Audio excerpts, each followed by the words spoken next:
Citizens speak out as people continue rallying in the streets, determined to bring better lives for themselves and others through social and political reforms that improve their governments. They gather in nations that include Egypt, Libya, Malawi, Syria, and Yemen. Malawi, following violent clashes between protesters and security forces that cost 19 citizens' lives last month, state-run Malawi Broadcasting Corporation announced that President Bingu wa Mutharika dissolved his cabinet on Friday, August 19th. Demonstrations have been held to protest worsening economic conditions, fuel shortages, and restrictions on human rights. Meetings between activists and the government are scheduled for next week, mediated by the United Nations, with protesters saying they will continue demonstrating if the government does not respond. Amnesty International, meanwhile, has urged a halt to the firing on citizens, saying that the people should be allowed to express without fear of consequence. Egypt, following a massive grassroots campaign to clear the names of 2 blogger activists and to end all military trials for civilians, the nation's military rulers announced on Thursday that the 2 were being released. They are among 12,000 who have been referred to military courts, with the Egyptian human rights group No Military Trials for Civilians reporting that many of those in custody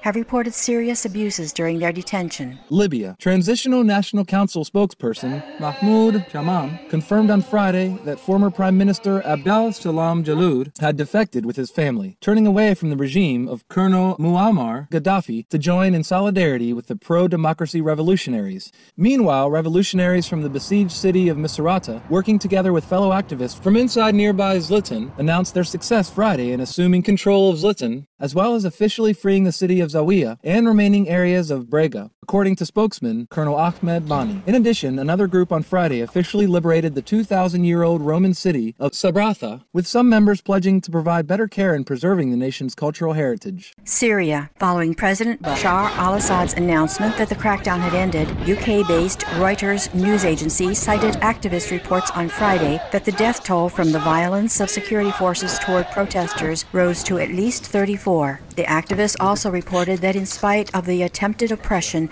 their protests have spread to more locations, involving more people, and are occurring more frequently than ever. As we mourn the tragic loss of lives and are saddened by those injured and suffering, pray for all strife to subside so that people everywhere may decide to live in shared freedom and dignity as a peaceful world.